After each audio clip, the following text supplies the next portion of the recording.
Thank you, and I appreciate y'all inviting me to this forum to talk with you a little bit about the grants that Parks, Recreation, and Tourism has. Let's see here.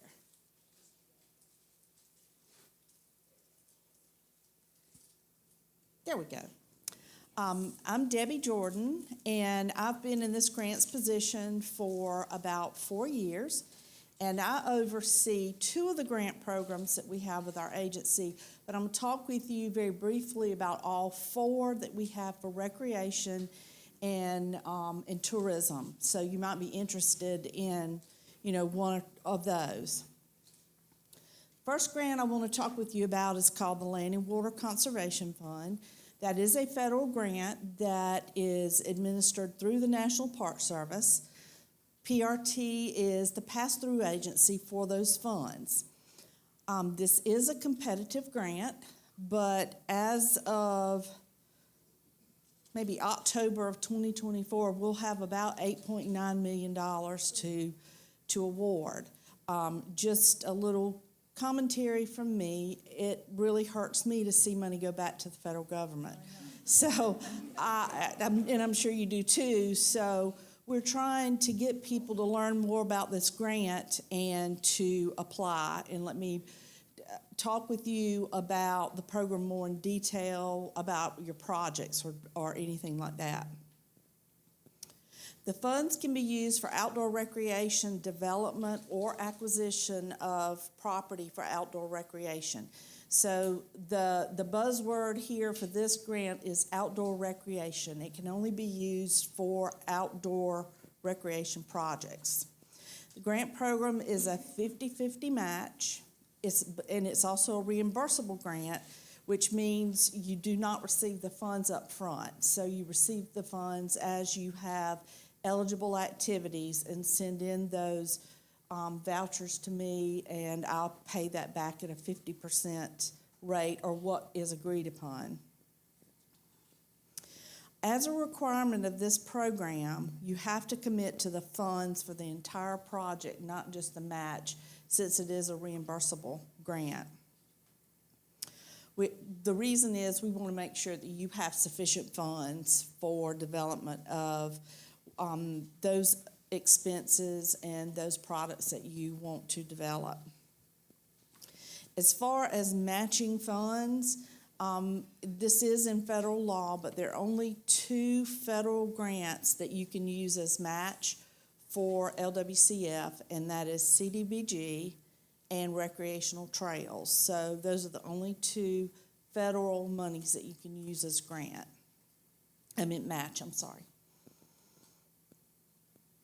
The minimum grant for this program is $50,000, so that would mean you would have to have at least a $100,000 project. The maximum grant is $300,000 with a possibility of an increase to $500,000 if you meet some of our waiver requirements. The property must be owned in fee simple title by the applicant. Now, the only applicants that are accepted for this program are local and state government. So it has to be owned by the local government or state government for you to be eligible for this. We have a grant cycle every 2 years, and it's open right now. If you're interested in this, we need to have a conversation now about this because the grant is open. Eligible products could be acquisition, development, or a combination of the 2. I'll talk first about acquisition projects. Basically, this is if there's a piece of property that you want to use for outdoor recreation in the future, but you're just getting started and you need to acquire the property, this grant will allow you to purchase that property. Of course, there's lots of red tape that goes with that, and I'm not going to get into the weeds of that, but that is an available project. A restriction has to be placed on the deed that requires the property to be used for outdoor recreation in perpetuity. Basically, it has to be designated for outdoor recreation forever, whether it is an acquisition project or whether it is a development project. It can never be used for anything else. You can't sell it to a local person that wants to build a Dollar General on it. You can't develop like a fire station or anything like that. Those are some of the common questions that we get. But it's to provide outdoor recreation to the community forever. Development projects, these will be construction of new or renovation of existing facilities with outdoor recreation, for outdoor recreation only. That it can even be for projects that have received land and water conservation funds in the past. If you want to upgrade a playground, or if you want to upgrade a ball field, build a concession stand, those things can be redeveloped on a former LWCF project. Some examples of development: ball fields, outdoor basketball courts, pickleball courts, yay, everybody wants pickleball, walking trails, spray pads, boat ramps, so those are eligible, and picnic shelters. So that's just some of the examples of what this fund can pay for. There are some support facilities such as lighting, parking, roads. Those things are also eligible as well. What is the grant period for land and water? The grant period will be 24 months. So you have 24 months to complete whatever project that you are applying for. This basically means that you've got to have your project completed as you provided in your application, and it must be open to the public within that 24 months. Acquisition projects, going back just a little bit, those projects, if it's an acquisition project only, you have a requirement that once your grant closes, you have 3 years that you have to develop some type of outdoor recreation. So it's not just like buying a piece of property to preserve, but you've got to provide some type of outdoor recreation amenities for the public. Just some of the other quick LWCF requirements I have here. If you want to go back and take a look at those later, because I don't want to, skip over anything for these other programs.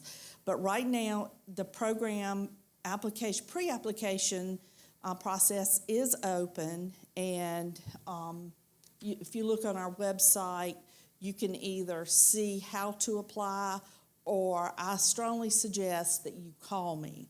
I'm on the road a lot right now. This is my busy time. I'm going and looking at properties that people have called me about. They say, I've got this project that we've already got in our master plan, and we would like to apply.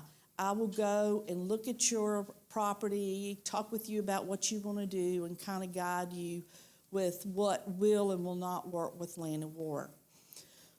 These are some of the examples that I have. Well, I've got in the PD, but I do have some projects around in this part of the state. But these are just some examples. I am also over the Undiscovered South Carolina grant. Yeah, this is a little different. This is a state-funded grant, and it is for developing tourism products for your community. It was established in 2014, and it's to assist local governments to create or expand viable tourism products that will bring tourism to your community. We're looking for projects that will bring people in outside of a 50-mile area to bring in the tourism dollars to your area.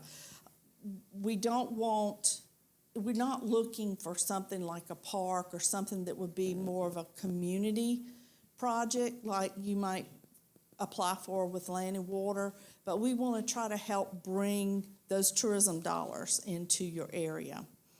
Applicants must be a municipality or county government with state accommodations tax of less than $900,000. so that's how you're eligible. The maximum award is $200,000. This is also a 1-to-1 or 50% match grant, and it's also a reimbursable grant. Again, you will be asked to verify that you have 100% of the funds up front to be able to cover expenses and then receive reimbursement. You do not have to wait till the end of the grant to request reimbursement. Right now, this grant is closed for applications, but it will open up again next spring. Right now, we're in the middle of doing scoring and ranking for our applicants, but I do want to emphasize that our agency receives $500,000 in recurring funds each year from the legislature. This program has gone from 2014. I was not there in 2014, but I understand our agency was begging people to apply. In the last 3 or 4 years since I've been there, we've had a huge, triple the amount of applications that we've received. 11 applications don't sound like a lot, but $500,000 doesn't go a long way. Because this program has been so many people have been so interested in this grant, we've received an additional $250,000 from the legislature for this grant round. It's not recurring, but I think it's a good start because they see the need for us to bring tourism into parts of South Carolina. Recreational Trails Program. Neil Hamilton is over this program, and it is open for applications right now. It is a federal funded grant through the Federal Highway Administration. It provides funds to develop and maintain recreational trails and trail-related facilities. His grant amount minimum is $10,000 and a maximum of $100,000 for non-motorized off-highway vehicle projects are eligible for the maximum amount of motorized funding available. So he's got a little bit of different pots of money that you would need to talk with him about independently. Who can apply? Eligible applicants are local, state, and federal agencies, established nonprofits, established for-profit, or if you're in the business of recreation. Eligible projects can be construction, maintenance, restoration of existing trails, and development and rehabilitation of trailhead and trailside amenities. So that grant cycle is open now. What I will say about this grant is it's very competitive. There's not enough money that's given to South Carolina for these grants for the number of applications that Neil receives each year, but he does have a funding round every year, whereas Land and Water is every 2 years. Some eligible projects for construction will be hiking, walking, cycling, maintenance of restoration of existing trails, development and rehabilitation of trailhead and trailside amenities. Some other points of interest: his project agreement for recreational trails is 18 months. You have a 25-year project compliance, so that means you've got to have that, whatever you develop, open and maintained for 25 years. If you have any additional questions about RTP, I have Neil's name at the end, and you are welcome to give him a call, but that grant process is open now. Last, I'm just going to talk very quickly about Parks and Recreation Development Fund, or PARD. If you're from a county area or local municipality, then you've probably heard of PARD funds. They're generated from bingo taxes collected from July 1st to June 30th each year.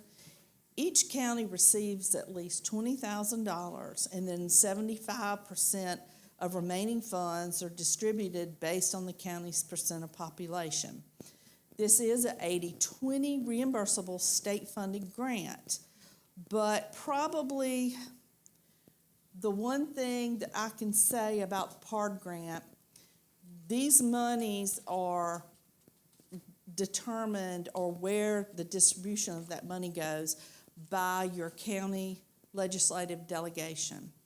So it's a little different than my grant or with recreational trails. That is determined from your legislative, your county legislative delegation. The duration of your project, it depends on how much money or how much grant funds you receive.